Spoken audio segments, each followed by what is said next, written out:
Hey, Eric. John, how's it going? It's going well tonight. It's That's going good. well. That's good. That's good. Yeah. I have a half empty house. Wife and daughter are on a history tour back east. They got stuck in a thunderstorm. It was one of those where all of their phones in their tour group went off at the same time, emergency alert, get indoors kind of thing. And they were out in the middle of a field, and so they all rushed to the tour bus. And it says stay away from windows, stay indoors, and I'm like, you're in a bus, which is, at least from your A perspective, lot of metal. 80% windows. And like, yeah, it was parked in a parking lot behind things, and so they sat in this bus for an hour for the storm to pass, and they got soaked. My wife said they got soaked. So the fact that I've had an empty house has meant I also have not done a whole lot around the house. There has been a lot to do. The house is half full or half empty. Yeah, half, well, 2/5 are gone, 3/5 remain. I'm one of them. The other two of the 2/5 that are still home are old enough that they have their own Yeah. interests and activities, and the dinner time comes around as, Dad, can we go somewhere for dinner? So that's pretty much my contribution is, yeah, we can go somewhere for dinner. So I've been reading and mostly just hanging out. It's been a lazy week. The only worky thing, I guess, workish thing that I've been trying to figure out is my back door. When it rains, water accumulates. Just how the house is laid out and set up, the corners. I'm trying to figure out, how do I get it so it doesn't get so wet on the back door? Some kind of awning, or if I could build a small little roof line ledge or something. I got to figure something out. Even after the whole patio redo, everything else, it's back, is it? Well, the patio redo and back is fine. It's from so my back of my house it's a walkout basement. So it's from the top of from the second floor or third floor, if you're looking from the back of the house. Mm-hmm. The third floor, just the angle of it's hard to describe. But water comes down and then kind of puddles around the back door, which is on the second floor on the patio. So it goes through to the bottom, which is fine. So it doesn't leak in the basement. It doesn't leak in the house. It just soaks the how I discovered this was, when you push on wood, it's not supposed to spring. It's not supposed to sponge. And there's chunks of wood in the frame around the back door that sponge. And I need to figure out how to fix that so that it no longer sponges. Yes. So, well, I'm figuring out how to do water. Those little, I'm picturing those like French, I don't know, like in cartoons, just the little awning that goes out with the little curly Q at the end, and it's like pink and white stripes for. That would work. I would, at this point, that would be perfect for what I need for the back. So I looked some up on Amazon, but you kind of want it to match the rest of the house, though. So yeah, or at least look like it kind of belongs. And that's my struggle. It'll probably be a custom job. So, but I just need to spend some time to figure it out. There you go. That's what I'm going to work on one of these days. Yeah. Well, I'm following the Eric strategy, I think, for like weekend wise, at least. I mean, I worked for a few hours, 2 or 3 hours in the mornings on Saturday and Sunday outside before it got too hot. Yeah. But then, it gets warm, and I'm like, and maybe the AC sounds pretty doggone good. And then in the afternoons, so my house largely faces east, so the mornings and until probably 2 or 3 o'clock, it's really hot out on the back porch. Certainly in the morning and mid morning when the sun's like facing that, and and it's been like 90 degrees these days. But in the afternoons, like 3, 4, 5 o'clock, it's pretty nice out back. Taking my iPad back there, just reading.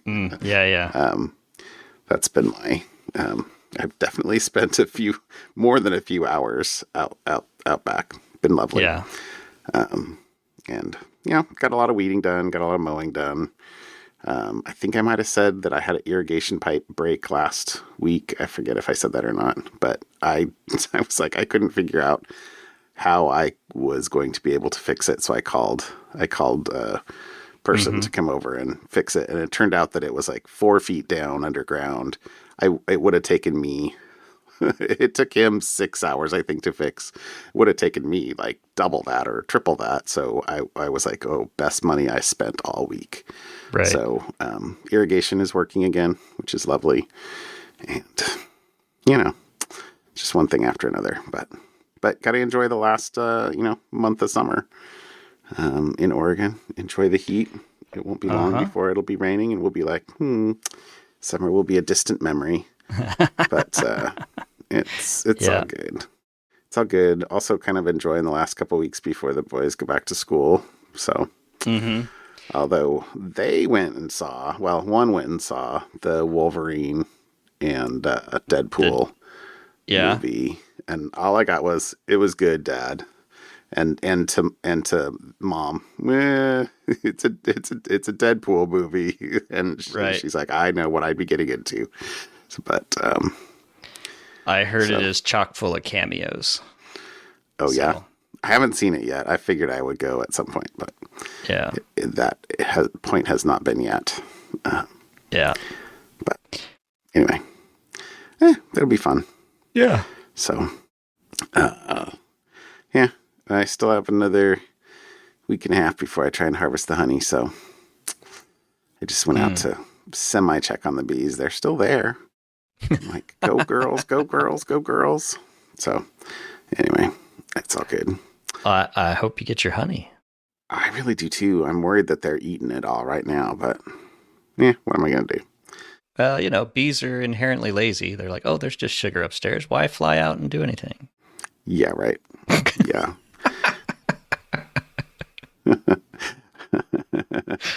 It is blackberry season, by the way.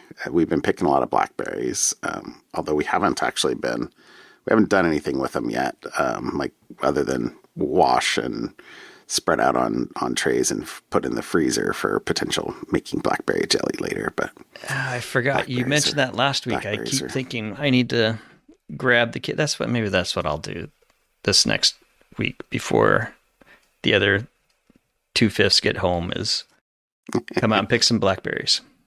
See if I can con them into going. It's still there. That's for sure. So it's good stuff. So, hey, I threw one more thing in follow up, probably the last of these that we'll throw because it's Crowdstrike related. Right. They released their RCA or root cause analysis. Yep. For the July 19th issue. And as has happened many times in the history of the world, it is a parameter mismatch sort of thing.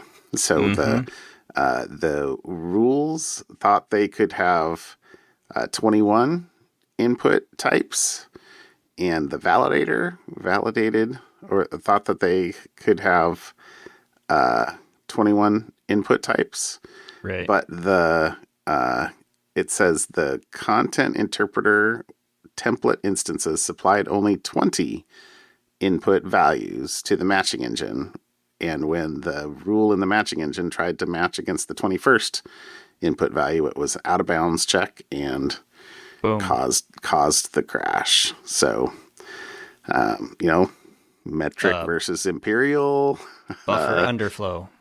Well, evidently remember we said I think at the last follow-up that there had been previous content of that type released to the field, but the final rule matches in the 21st field for all previous instances had been wildcards and hadn't actually triggered the rule engine, evidently. Mm-hmm. So, anyway, that was the main quote I pulled out. It said let's see, this parameter count mismatch evaded multiple layers of build validation and testing as it was not discovered during the sensor release testing process, the template type stress testing, or the first several successful deployments of IPC template instances in the field. In part, this was due to the use of wildcard matching criteria for the 21st input during testing and in the initial IPC template instances. So, the net, what have they done, or what are they going to do about it? Update content configuration system test procedures. Right. Add additional deployment layers and acceptance checks for the content configuration system. It says this work has been completed with an updated deployment ring process, ensuring template instances pass successive deployment rings before rollout to production. Good call. Provide customers additional control over the deployment of rapid response content updates. Now, they said that was part of what they said. I was a little surprised it hadn't been there before, but it says that's already been deployed with, quote, additional functionality planned for the future. So I assume it's pretty... I don't have access to the console or anything like that, but I assume the first release is pretty basic. I mean, if I was doing it, I'd probably do like a time-based lag delay. Right. Something like that. This next is prevent the creation of problematic channel 291 files. Okay, so they added validation for the input field so that everybody agrees that the number shall be 21, is how I interpret that. Implement additional checks in the content validator. Okay. And enhance bounds checking in the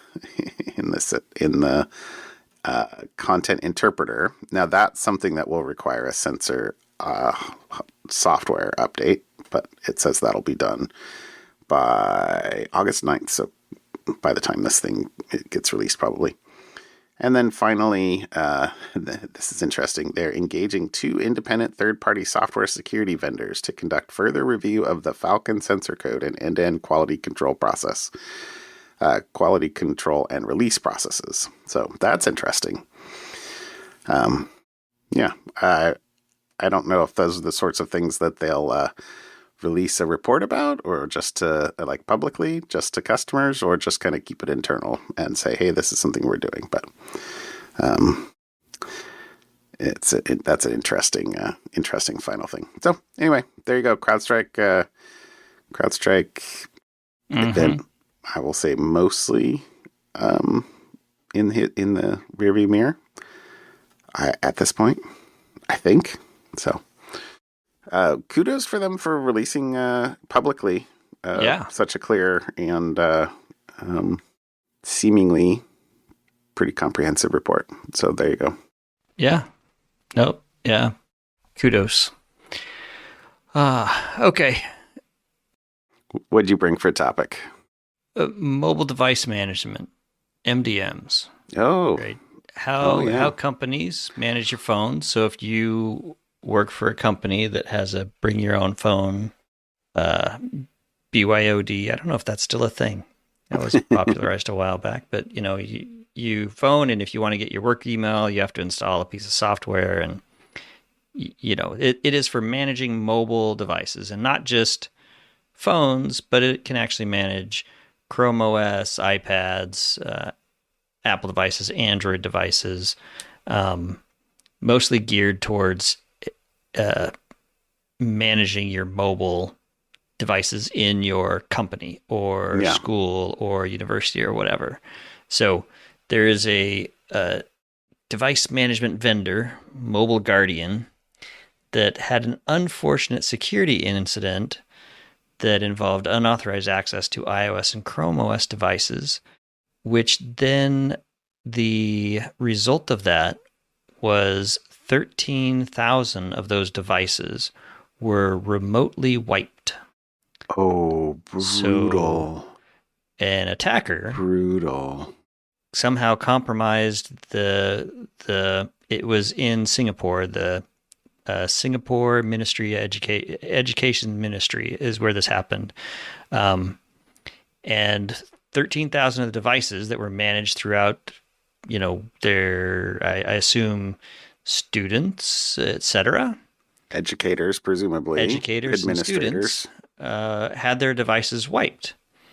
I would not think many students would actually be enrolled in MDM. I would think it would be mostly. You would think. However, so just off the top, Mobile Guardian said that on August 4th, there was a small percentage of devices got unrolled from Mobile Guardian, which triggered a remote wipe. Wait. Unenrolling triggered a remote wipe? Yes, I am quite sure. It doesn't say in the article, but my guess is that if you have that Mobile Guardian or the MDM vendor can set up a rule that says, hey, if you remove our software, remove all the things. So that's my guess. So it says, which somehow led to a remote wiping. I'm sure that was a configuration. Somehow equals rule that was deliberately configured at some point. So it says there's no evidence that the perpetrator had any access to the user's data. They're just being obnoxious, wiping it. But Singapore's Education Ministry revealed on Monday that some 13,000 school students' devices were wiped. Oh, so they were all students. It sounds like it was all students. And so the ministry ordered the removal of the software as a precautionary measure for everybody. So my favorite line in the article is a quote from the ministry. They say, we understand that students are naturally concerned and anxious about the incident, the ministry wrote in a masterpiece of understatement. It's like that's a good quality line right there. Kudos to the author for that line. Anyways, and apparently there's been some other attacks and issues with, especially this one kind of centers around Singapore's education ministry because they're a little bit grumpy about it. They've removed stuff and had some other things. So just a reminder that if you are allowing a company, school or otherwise, to install mobile device management software on your phone in exchange for access or whatever, there is things that can happen to your phone without your knowledge, even if it's your personal device. This is... Hopefully many of them have backups that if it was a personal device, that could be restored. You would hope. So I don't know what the state of Android backup software is these days. Is there an equivalent to iCloud? Yeah, you can back up your phones to Google Cloud. Google has Google Drive backup service. Google, and I'm sure Samsung does. Does it consume your Google Drive storage space? Storage space, yeah. It would. So I know that's what I do with my phone. I back up my phone. My Android phone, I back up to Google it, and then same thing with my iPhone. It's backed up to iCloud. So yeah, all good. Oh, speaking of phones, I think, did I tell you I got a call from the restaurant in Austria at the castle? They found the phone. They found the phone and said that my phone number was on the face of it. Oh, good. So from the lost phone. So it may. It's a Schrodinger's phone at this point. It may or may not ever exist in our life again. But I gave the person my address, and although it was the sort of thing he was like, "Are you in a rush to have it back?" And I was like, "No, we've already kind of put another device in his hands." He's like, "Oh, okay, so." I've got a friend who's going to the U.S. He'll drop it in the mail when he's there. Okay. Was the deal. And I'm like, okay. I mean, yeah. International shipping, more expensive than, Yeah. I'm like, can I shipping. give you some money? And he's like, oh, no. I've got a friend he's when he goes to the U.S. But anyway, so I may or may not be getting the phone back, and the Okay. lost phone may or may not have worked. So, I mean, probably more may than may not, seeing as clearly they had my Yeah. number to call from the face of the phone. So, yeah. Well, if we're talking about lost phone stories, so my middle daughter at some point she had gone to downtown Portland to a penny arcade kind of thing. Her and a bunch of friends, and it's a penny arcade that's attached to a bar. Okay. And she had lost her phone. She couldn't find it. We looked it up on Find My Friends, and it was at the bar, and it still had battery. So I tried calling it. No one picked it up. We put the little face on it. No one picked it up. We ended up, and it was like late at night by that point. So we went back the next day, and somehow it had fallen down between something in the bar that because they were like, so that's what that noise was. Because I kept hearing something, because she doesn't have a regular ringtone. She had something else. She's like, I kept hearing something and I couldn't find it. And then it would stop, and it was driving me crazy. Because while we were there, I went into the bar and was calling the phone, and you could hear this slight hint. We're like all around, you can't see it. It's not sitting on a counter. And we're finally track it down to have fallen between the cracks of something and found it. But you can imagine a teenager was quite panicked because Dad was like, I'm not buying you a new phone. You're 16. So, anyway. I spent half my life without a phone. Yeah, that was our attempt at retrieval of a lost phone that ended up being successful as well. So that's pretty good. That's pretty good. Sidebar. Okay, sidebar. Yep, there you go. I see you're chatting about one of my favorite tools. Homebrew. Yeah. Homebrew. Yeah, I saw this link, and so evidently, Trail of Bits. Mm-hmm. So we have definitely had links from them. It looks like about 3 times. Mm-hmm.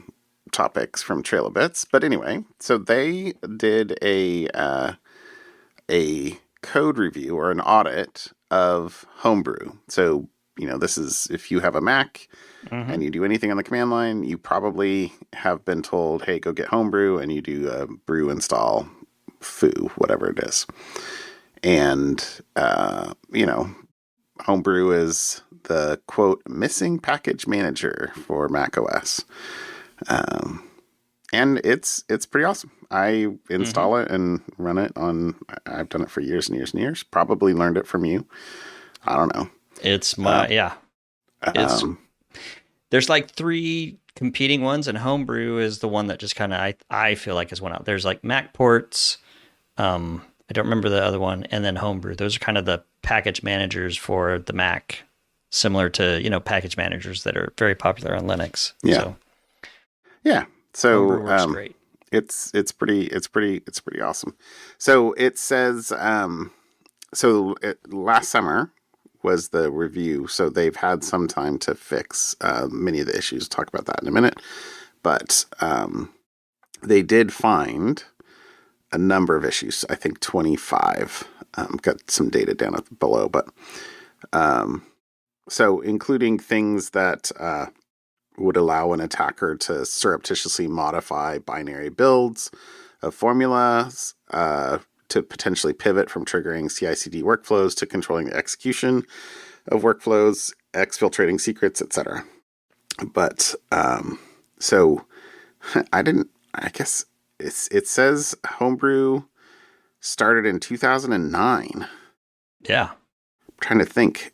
I feel like I thought it was earlier than that, but I'm trying to think of what did I do in the 2006 to 2009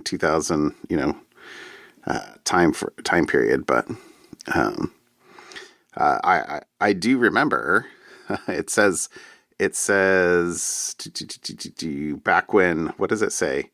It says Homebrew has undergone several architectural shifts aimed at improving reliability and usability of packages, binary builds were implemented, made into the default installation mechanism, and subsequently built solely on CI/CD to limit the risk of a compromised developer machine. But before they did mostly binary builds, they built locally. Yep. It was brew install GCC, and it would go build GCC. Yep. Which supply chain attacks. Well, these days, oh my gracious, yeah, can you imagine? But anyway, lots and lots of improvements over the years, and lots of packages, right? I mean, the number of packages that are supported these days is crazy. Although I still seem to have a problem every once in a while where I'm like, can I install this and do a brew install? And it says, are you sure? Would you like this other thing? No, that's not what I'm looking for. Anyway. But so some of the things that they were specifically looking for, I pulled out kind of this list. So can a local person induce an unexpected execution of a formula's DSL, domain specific language? For example, can a local, somebody gets access for some reason to your Mac, can they do something to execute a brew script without calling brew install? Or can a local actor induce an unexpected evaluation of a TAPS formula, e.g. from just brew tap with no subsequent user actions? And then, let's see, can a local actor induce namespace confusions or conflicts within brew, resulting in a brew install something, installing something unexpected? Can a locally installed formula surreptitiously subvert or bypass Homebrew's build isolation mechanisms? Can an unprivileged or low-privileged CI/CD actor pivot to a higher privilege in Homebrew's CI/CD environment? Can that actor surreptitiously taint or compromise a bottle build?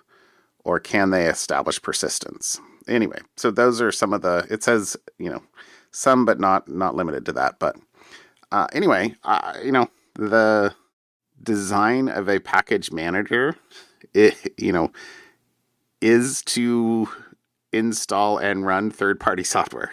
So, from a threat perspective, it says it poses unique challenges. Understatement, maybe not of the podcast, since that would be the student one, but it says local package management tools install and execute arbitrary third-party code by design, and as such typically have informal and loosely defined boundaries between expected and unexpected code execution. This is especially true in packaging ecosystems like Homebrew, where the carrier format for packages is itself executable code. Homebrew uses Ruby scripts. But there is a link. The link we'll put in the notes is to the Trail of Bits blog, but there is a link from the Trail of Bits blog to the brew.sh blog themselves. And which is kind of cool actually, but they list all 25 issues, 16 of which are fixed, 3 of which are in progress, and 6 of which are, quote, acknowledged. And they actually list, for each of the fixed issues, they actually link, this is a open source project. So they link to the pull request where the code change was done. Even not all of the acknowledged are things that they are going to fix or will fix, but some of them were. So for example, one of the things they acknowledge is that special characters are allowed in package names and versions. Yes, they are. Presumably lots of stuff will break if they take that out at this point or something along those lines. It says, for example, one that's going to be fixed, it says, was, issue 21 was the use of RSA for JSON API signing. They say acknowledged. The ED 25519 was not an option when this was introduced. The next key role will use that cipher. So anyway, Same thing for 25. Unnecessary domain separation between signing key and key ID. That says will be resolved with next key roll. Right. So anyway, it's kind of cool. You can actually look through. I poked through a couple of the fixes just looking at the pull request, but there you go. Nice proactive review of security. Kind of keep as much as you can. I don't know if I said this just on the podcast or just to you, or maybe I just said it to myself at some point, but I assumed that the security audit was also prompted. The maintainer is looking to develop a business around Homebrew called Workbrew for enterprises. So to take this whole package management concept for the Mac. I didn't know that. Corporate. So I think it's on the Homebrew website. He mentions it in a blog post somewhere. Now, to be honest, I don't remember where I saw it. But okay. That's, to me, that would probably be why someone would spend the money to do a security audit, if for an open source project, to be able to have the backing to say, hey, I can go to enterprises now. And yeah, there was a comment in the article that it said that the audit was funded by something or other. Where'd my article go? The audit was sponsored by the Open Tech Fund as part of their larger mission to secure critical pieces of internet infrastructure. Oh, cool. Good for them. Yeah. Yeah. All right. I have to imagine it would not be cheap if you were just personally trying to lay out the bucks. Yeah. To bring in pros.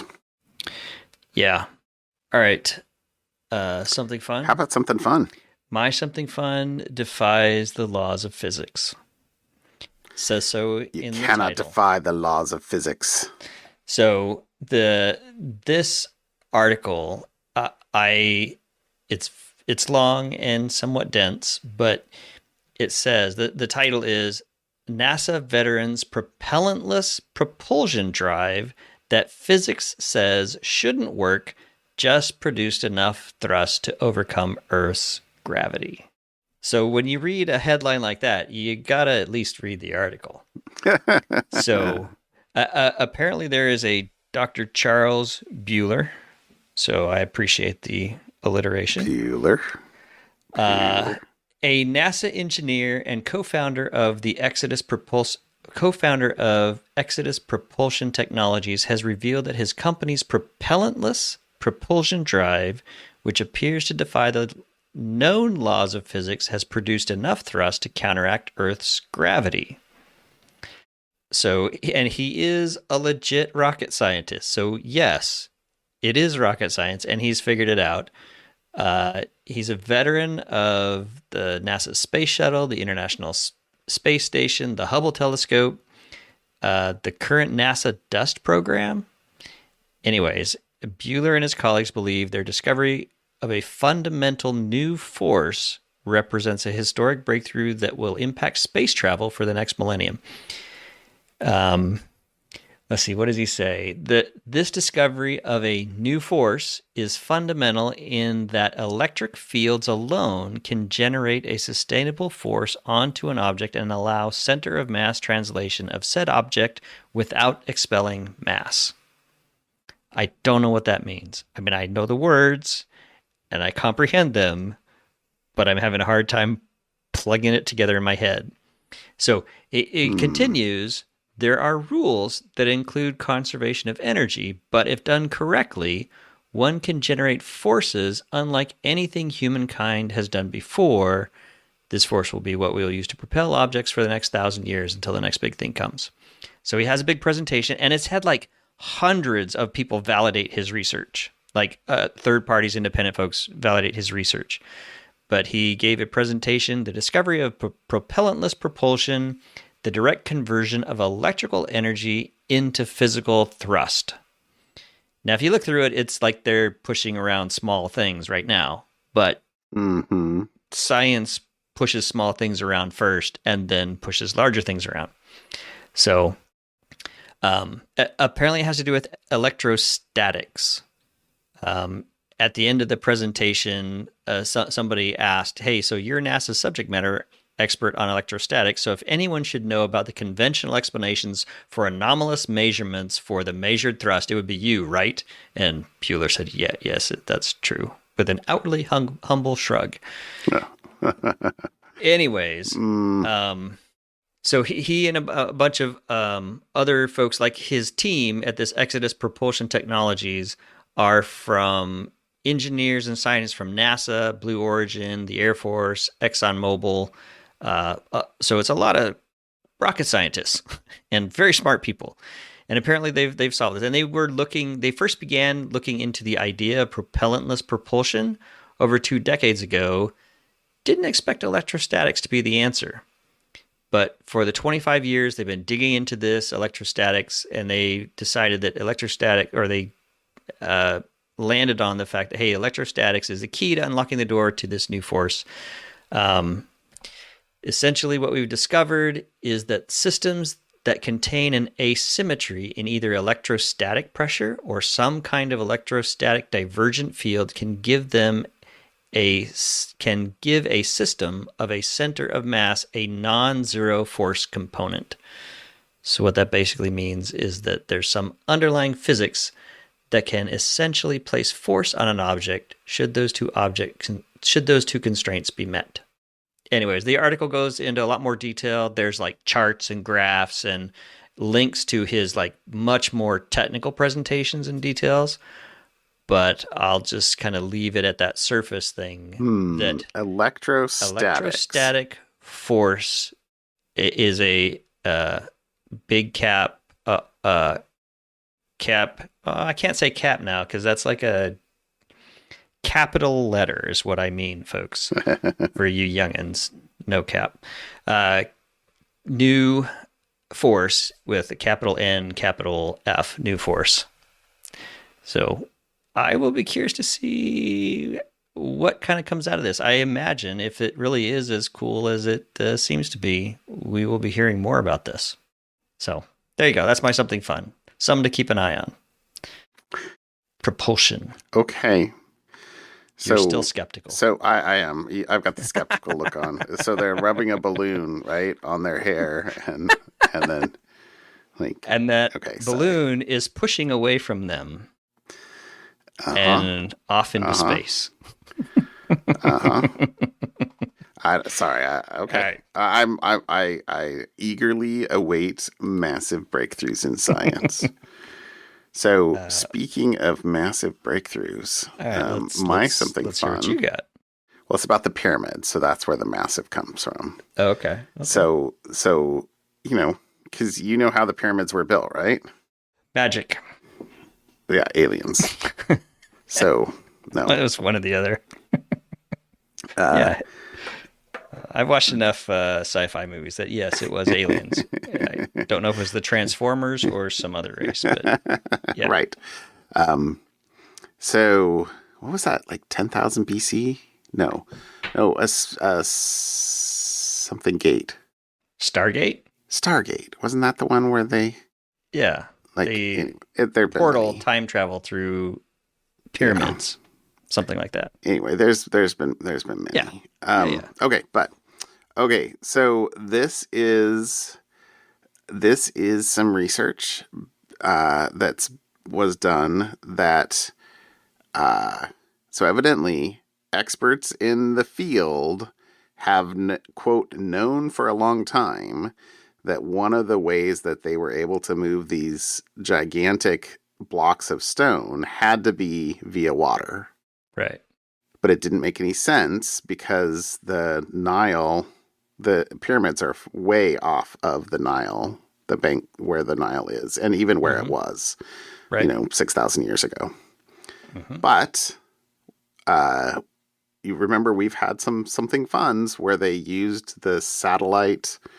not tomography, but where, to identify areas or things that are underground. Right. And archaeologists have done that. They have discovered a long lost branch of the Nile River buried beneath desert sands for millennia, that could finally explain, I'm reading a quote here, how the ancient Egyptians transported massive stones, some of which weigh upwards of 10 tons, to build these monuments. The pyramids sit on the edge of the harsh Sahara Desert, far from the modern Nile. The newly identified 64-kilometer-long branch, dubbed the Aramat, meaning pyramids in Arabic, would have provided a vital water route for transporting building materials directly to the pyramid sites. So it says, radar sensors image the subsurface due to their unique ability to penetrate the sand surface and produce images of hidden features, including buried rivers and ancient structures. The researchers then confirmed the presence of river sediments and former channels using on-the-ground geophysical surveys and sediment core analysis. So at the time of the pyramid's construction, the hidden branch would have been a bustling highway, 64 kilometers long, around half a kilometer wide, it's pretty wide for a river, and at least 25 meters deep.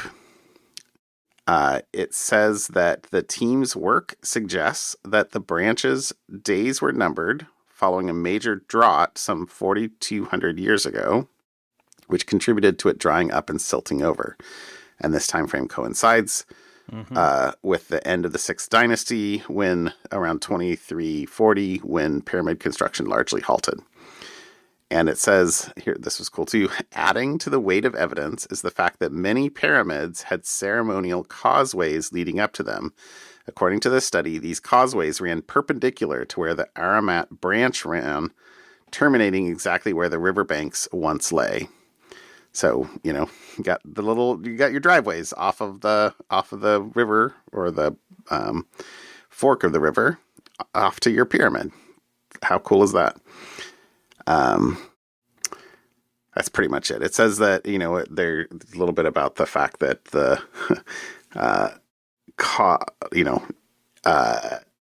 ancient Egyptians, much like us, were affected by environmental change. Yep. And, there you go. I do like all those. Yeah. How do people do things? Because we don't think about it. We just, there's a crane. There's a big, it's just amazing how how stuff got done that we seem to have lost the ability to do. I really enjoyed the museums and this, that we did a couple weeks ago, just for how close it made the 18th century feel. Not very long ago. And, at the end of the day, it was pretty cool. But so there you go. A little bit more about how the pyramids may have been built. I learned something new today. Learn something new every day. All right. It was an electrostatic force that pushed the blocks around. I'll tell you that. 10 tons. That's yeah. That's a lot of balloons rubbing on people's heads. Could have a tractor beam. That's how tractor beams work, right? Yeah. Yeah, sure. Okay. All right, my friend. I'll talk to you later. Yep. Have a great night, John. Bye. Bye.